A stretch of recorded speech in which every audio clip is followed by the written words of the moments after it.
میں طواف کر رہی تھی کہ اچانک ایک عورت میرا ہاتھ پکڑ کر روتے ہوئے کہنے لگی کہ مجھے تو خانہ کعبہ نظر ہی نہیں آ رہا، آپ کس چیز کے گرد طواف کر رہی ہیں؟ اس کی بات سن کر میرے رونگٹے کھڑے ہو گئے۔ میں نے ایک نظر خانہ کعبہ پر ڈالی اور پھر اس عورت سے پوچھا، کیا تمہیں سچ میں کعبہ نظر نہیں آ رہا؟ اس نے انکار میں سر ہلایا۔ میں وہیں سے اسے ایک عالم دین کے پاس لے گئی اور اس کا مسئلہ بتایا۔ عالم دین نے اس سے کچھ سوال و جواب کیے اور پھر ایک ایسی بات بتائی جسے سن کر میرے قدموں تلے سے زمین نکل گئی، کیونکہ وہ عورت تو… ناظرین، یہ کہانی ایک ایسی عورت کی ہے جو مجھے اس دنیا کے سب سے مقدس مقام پر ملی، لیکن اس کے نصیب میں وہ خوش قسمتی نہیں لکھی تھی جس کے لیے ہر مسلمان بچپن سے اپنے دل میں آرزو رکھتا ہے۔ اس کا رونا اور اس کی بے بسی آج بھی مجھے یاد ہے۔ یہ آج سے تقریباً 10 سال پہلے کی بات ہے کہ میں اپنے شوہر کے ساتھ حج کے لیے سعودی عرب پہنچی تھی۔ میری ہمیشہ سے آرزو تھی کہ میں حج کا فریضہ ادا کروں، اور پھر جب میرے شوہر کو کمپنی کی طرف سے حج پر بھیجا جانے لگا تو میں نے بھی ساری جمع پونجی لگا کر ان کے ساتھ اپنا بھی بندوبست کر لیا۔ اپنی سرزمین کو الوداع کہتے ہوئے ہم دونوں لبیک کی صدا لگاتے ہوئے سعودی عرب کی پاک سرزمین پر قدم رکھ چکے تھے۔ ہم ایک ٹریول ایجنسی کے ذریعے گئے تھے اور اس ایجنسی کے ساتھ اور بھی بہت سے لوگ تھے۔ اس میں ایک درمیانی عمر کی عورت بھی تھی جو بہت ہی خوبصورت اور پیاری تھی۔ اس کی باتیں بھی دل کو موہ لینے والی تھی۔ وہ بہت خوبصورت انداز میں دین کی باتیں کرتی تھی۔ وہ بھی میری طرح اپنے شوہر کے ساتھ ہی یہاں آئی تھی، کیونکہ ہمارا ہوٹل کا کمرہ ساتھ ساتھ کا ہی تھا اور ہم دونوں کا تعلق بھی ایک ہی شہر سے تھا، اسی لیے میری اس کے ساتھ کافی بات چیت ہو گئی۔ ہم ایئرپورٹ پر ملے تھے اور پھر وہاں سے ایک ہی گاڑی میں سوار ہو کر ہوٹل پہنچے تھے، جبکہ باقی کے لوگ جو اس گروپ کا حصہ تھے وہ مختلف شہروں سے تھے اور ان کی زبانیں بھی الگ الگ تھیں، جبکہ وہ اور میں ہم دونوں اردو زبان میں بات کر رہے تھے۔ فلائٹ کے بعد ہم سیدھے ہوٹل پہنچے تھے۔ ہمیں کچھ دیر آرام کرنا تھا اور پھر ہمارے عمرے کی ادائیگی کا سلسلہ شروع ہونا تھا۔ ہم لوگوں نے پلان بنایا کہ 4 گھنٹے آرام کرنے کے بعد فجر کی اذان ہوتے ہی ہم حرم میں جائیں گے اور نماز فجر ادا کریں گے، پھر وہاں سے واپس جا کر عمرے کا سلسلہ شروع کریں گے۔ ہم حرم شریف میں داخل ہوئے تو میری آنکھوں سے زاروں قطار آنسو بہنے لگے، لیکن میں نے ابھی طواف شروع ہی کیا تھا کہ وہ عورت جس کا نام صوبیہ تھا، اس نے زور سے میرا بازو پکڑا اور کہنے لگی، فرحت تم کیا کر رہی ہو؟ خانہ کعبہ کہاں ہے؟ تم کس چیز کے گرد چکر کاٹنے چل پڑی ہو؟ صوبیہ باجی کی بات سن کر میں نے حیرت سے ان کی طرف دیکھا اور کہا، صوبیہ باجی سامنے خانہ کعبہ ہے، سب لوگ طواف کر رہے ہیں، ہم بھی طواف کر کے چلیں گے۔ میری بات سن کر صوبیہ باجی حیرت سے ادھر ادھر دیکھتے ہوئے کہنے لگی، مجھے تو کچھ نظر نہیں آ رہا، بس سب لوگ گول گھومتے دکھائی دے رہے ہیں، لیکن مجھے نہیں معلوم کس چیز کے گرد گھوم رہے ہیں۔ میرے سامنے تو سارا منظر دھندلا ہو رہا ہے، مجھے کچھ بھی صاف دکھائی نہیں دے رہا۔ صوبیہ باجی کی بات سن کر میرا دماغ چکرا گیا۔ مجھے لگا وہ کوئی ذہنی مریضہ ہے جو اس طرح کی باتیں کر رہی ہے۔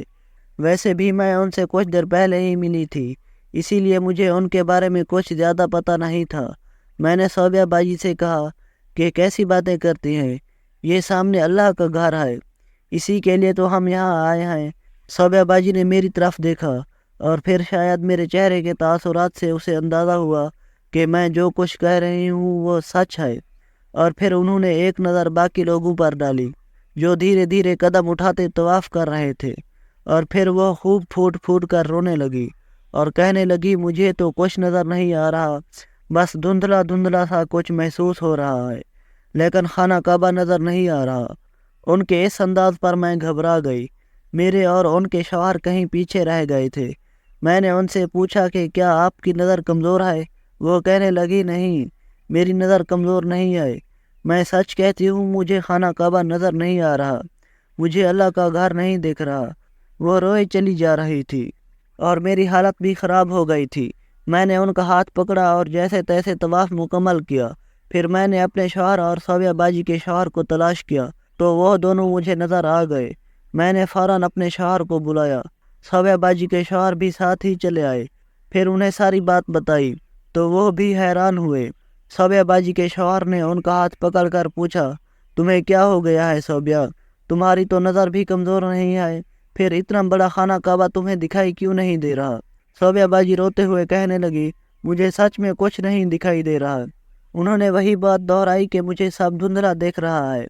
میں تو حیران ہوں کہ لوگ کس چیز کے گرد طواف کر رہے ہیں۔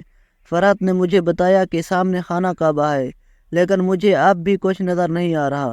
صوبیہ باجی بالکل اسی طرح ادھر ادھر دیکھ رہی تھی جیسے کوئی اندھا شخص کچھ دیکھنے کی کوشش کرتا ہے۔ ہم چاروں ہی ان کی اس حالت اور رونے سے کافی پریشان تھے۔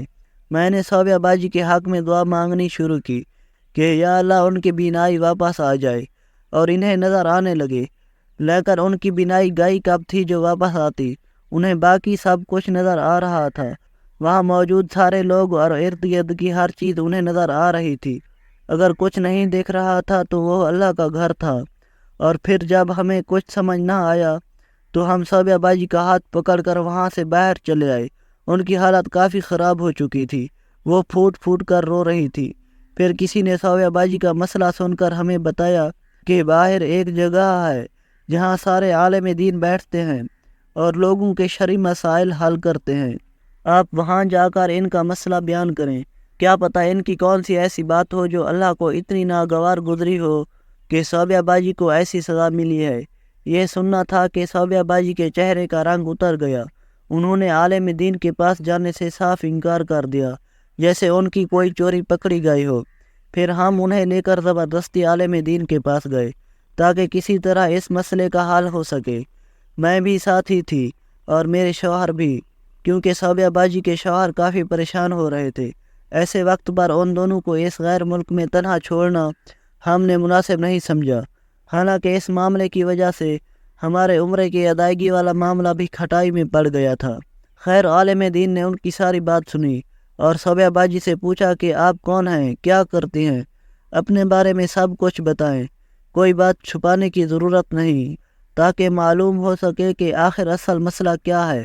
جب وجہ پتہ چلے گی تو پھر ہی کوئی فتویٰ دیا جا سکے گا یا اس مسئلے کا کوئی حل تلاش کیا جائے گا، کیونکہ آج تک کبھی ایسا نہیں ہوا کہ کوئی اس در پر آیا ہو اور اسے خانہ کعبہ جیسی پاک جگہ نظر ہی نہ آئی ہو۔ یقیناً کوئی بہت ہی الجھا ہوا معاملہ ہے۔ وہ عالم دین کافی قابل فہم معلوم ہوتے تھے، ان کی بات کرنے کا انداز بھی اچھا تھا، وہ اردو لہجے میں ہی بات کر رہے تھے، شاید پاکستان سے ہی ان کا تعلق تھا۔ پہلے تو صوبیہ باجی نے اپنے شوہر اور ہم لوگوں کی طرف دیکھا اور پھر دھیرے دھیرے وہ اپنے بارے میں سب کچھ بتانے لگی۔ میرے لیے بھی وہ انجان تھی، اسی لیے میں بھی غور سے ان کی بات سن رہی تھی۔ اور پھر جیسے جیسے صوبیہ باجی نے اپنے بارے میں بات بتائی تو میرے رونگٹے کھڑے ہو گئے اور میرے ہاتھوں پیروں سے پسینہ چھوٹ گیا۔ آگے کی کہانی میں صوبیہ باجی کی زبانی ہی بیان کرنے جا رہی ہوں تاکہ آپ کو کہانی سمجھنے میں آسانی ہو۔ میرا نام صوبیہ ہے، میں ایک اچھے گھرانے سے تعلق رکھتی تھی۔ پھر میری شادی ہوئی اور شادی کے بعد ہمارے حالات کچھ خراب ہو گئے، گھر میں تنگی آ گئی اور مجھے اس تنگی کی عادت نہیں تھی، کیونکہ مجھے اپنے باپ کے گھر میں ہر طرح کی آسائش تھی۔ خوشیاں اور آسائشات تو میرے شوہر نے بھی دی تھی، لیکن شاید میرے نصیب میں یہ چیزیں زیادہ عرصے تک نہ لکھی تھی۔ اسی لیے جب میرے شوہر کا کاروبار ختم ہوا اور وہ معمولی سی نوکری کرنے لگے تو گھر کے حالات بھی بدل گئے، کچھ بھی پہلے جیسا نہ رہا اور یہ بات میری برداشت سے باہر ہو گئی۔ مجھے نہ ہی اپنی خواہشات کو قربان کرنے کی عادت تھی اور نہ ہی میں ایسا کچھ کرنا چاہتی تھی۔ پہلے میں نے اپنے شوہر ہاشم پر دباؤ ڈالا کہ کسی بھی طرح وہ زیادہ پیسے کمائیں، لیکن 2 نوکریاں کرنے کے باوجود بھی گھر کے اخراجات ہی پورے ہو پاتے تھے۔ میری شاہانہ خرچوں کے لیے ان کے پاس پیسے نہ بچتے، روز روز کے جھگڑوں سے گھر کا ماحول خراب ہونے لگا۔ لیکن پھر ایک دن میری ایک دوست نے مجھ سے کہا کہ میں مردوں کو نہلانے کا کام کرتی ہوں، تم بھی میرے ساتھ چلو، اسی بہانے گھر سے نکلو گی تو ذہن بٹ جائے گا، اور پھر مردے نے جو کچھ پہن رکھا ہوتا ہے وہ بھی ہمارے ہی حصے میں آتا ہے، پھر چاہے وہ ناک کی لونگ ہو یا سونے کی انگوٹھی، اور اس کے قیمتی جوڑے بھی ہمیں ملتے ہیں، پیسے علیحدہ سے۔ تم میرے ساتھ کام کرو گی تو تمہارے بھی وارے نیارے ہو جائیں گے۔ اب تو سونے کے دام بھی بڑھ گئے ہیں۔ پچھلے ہفتے تو ایک میت نے سونے کا کڑا پہن رکھا تھا، میں نے فوراً اسے اتار لیا اور پھر وہ میرا ہو گیا۔